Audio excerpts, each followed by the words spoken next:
जय जगन्नाथ मो प्रियदर्शी आपण मानक स्वागत करुच्ची आज दिन तमाम घटी जाइथिबा बड़ राजनैतिक घटनार विश्लेषण। आज स्वराष्ट्र मंत्री अमित शाह द्वितीय पर्याय ओडिशा गस्त थिला।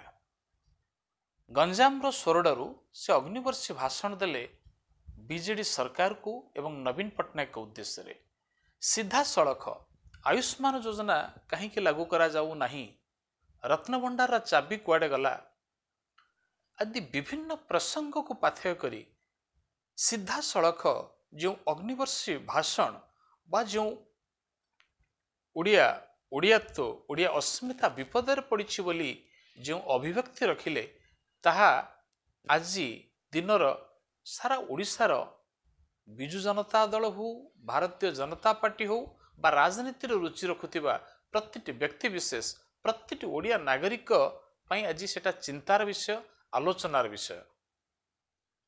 एक कथा जो उठुछि बा ये जो ओडिया अस्मिता ओडिया अस्तित्व जो विपद रे बोली भारतीय जनता पार्टी जो अभियोग करी आसी से उपरे विजु जनता दल गोटे सठिक स्पष्टीकरण दे पारुनी बा से स्पष्टीकरण क्योंना क्योंठी बाट हुड़ा हेउछि काहेकि जहा को आधार करी बा जो मुख्य प्रसंग जो मुख्य विषय कि ओडिशार मुख्यमंत्री माननीय नवीन पट्टनायक तांकर सरकार को अणओडिया माननकु आउटसोर्सिंग रे देइछंती बोली एकथा मु कहूनी, भारतर यशस्वी प्रधानमंत्री कहउछंती, स्वराष्ट्र मंत्री कहउछंती, प्रतिरक्षा मंत्री कहउछंती एवं भारतीय जनता पार्टी रो प्रत्येक स्टार कैंपेनर जातीय स्तर रे यह गोटे चर्चार विषय पलटि।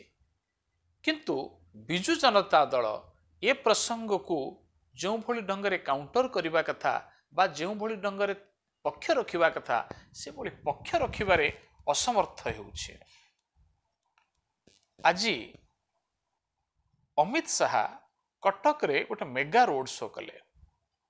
स्वाभाविक भावे तीनोटी बड़ सभा एवं गोटे मेगा रोड शो आसंता काली जेपी नड्डा आसुछंती ओडिशा, तांकर मध्य सभा एवं गोटे बड़ रोड शो कार्यक्रम मध्य अछि भुवनेश्वर रे। 20 तारिख रे यशस्वी प्रधानमंत्री मोदी तृतीय थर पई ओडिशा आसुछंती एवं पुरी रे मेगा रोड शो। ए सबु भितरे भारतीय जनता पार्टी रो कार्यकर्ता भोटर भाई भौणी एवं सामग्रिक भाव रे ओडिशा रो जो जनसाधारण एमानक जनमानस रे एमानक मानसिकता रे केउठी ना केउठी गोटे सूक्ष्म स्तर रे भारतीय जनता पार्टी गोटे संदेश दवा पई चाहूछि बा गोटे मेसेज दवा पई चाहूछि कि केउठी ना केउठी विजु जनता दल को नहीं जो दल दिने ओडिया जातिर अस्मिता को नहीं प्रतिष्ठा होइतिला आज सेही दल पई ओडिया अस्मिता ओडियात्व विपद रे जे किपरि नवीन पट्टनायक सरकार आउटसोर्सिंग रे सरकार चलाउछंती, अणओडिया माने केमती सरकार रो सबु व्यवस्था सबु तंत्र को हड़प कर नैछंती। एकथा मु कहूनी, एकथा प्रधानमंत्री कहउछंती, एकथा स्वराष्ट्र मंत्री कहउछंती। तो एभली स्थले विजु जनता दल बैकफुट रे काहेकि 24 वर्षर गोटे निरंकुश क्षमता उपभोग करिथिबा दल एवं एते प्रज्ञा एते विज्ञ लोक थाई मध्य केही कैमेरा आगो को आसीबा को साहस करू नाहंती बा आसु नाहंती बा आसीबा को दिया जाऊ नाही। गतकाली हेमंत विश्व शर्मा आपण जानिथिबे जे से मध्य बीजेपी रो केवल जे स्टार कैंपेनर नुहंती, से जने फायर ब्रांड लीडर, जने fire brand speaker entire north east.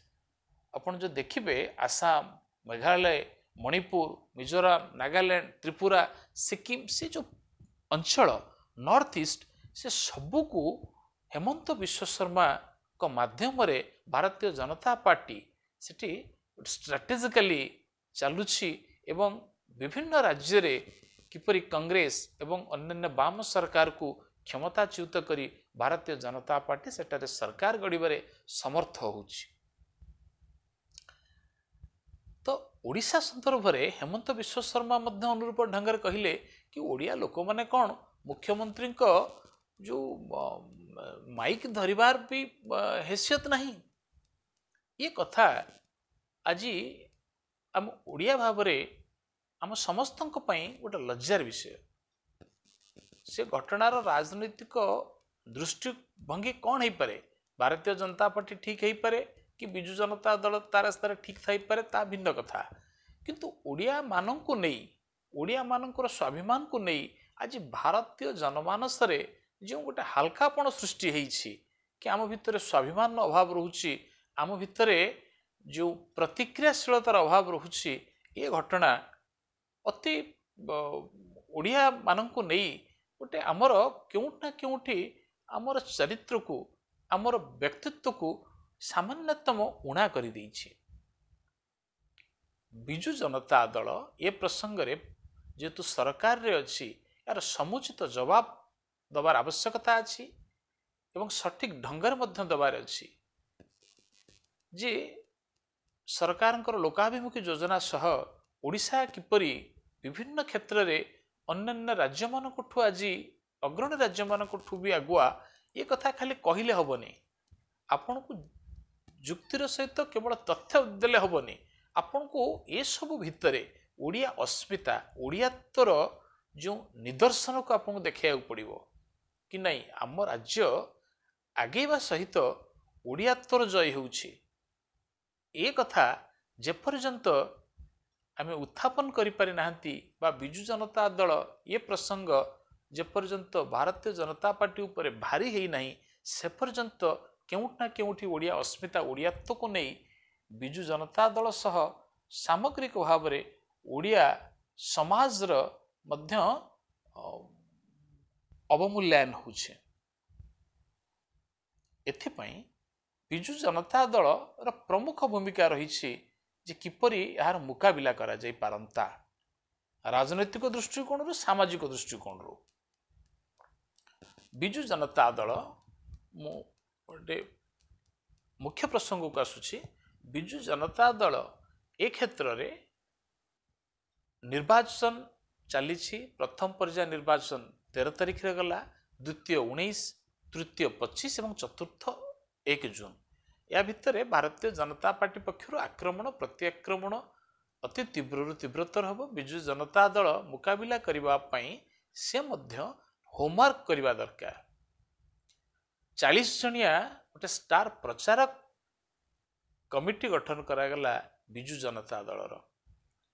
प्रथमे सर्वमान्य माननीय मुख्यमंत्री नवीन पट्टनायक, द्वितीय वीके पांडियान, तृतीय प्रणव प्रकाश दास, यही भली देवी मिश्र, राजा स्वाई, प्रताप जेना, प्रताप देव, अतनु सब्यसाची, निरंजन पुजारी, सुशांत सिंह को नहीं बिजु जनता दलर तमाम एवं प्रमुख सस्मित पात्र, मानस मंगराज एवं आहुरी अनेक व्यक्तिविशेष ए तालिकार अछंती, जो माने स्वयं संपूर्ण बा निज निज शैली रे ओडियात्व को डिफेंड करिबा पई से माने तांको मत मंतव्य रखिबा कथा।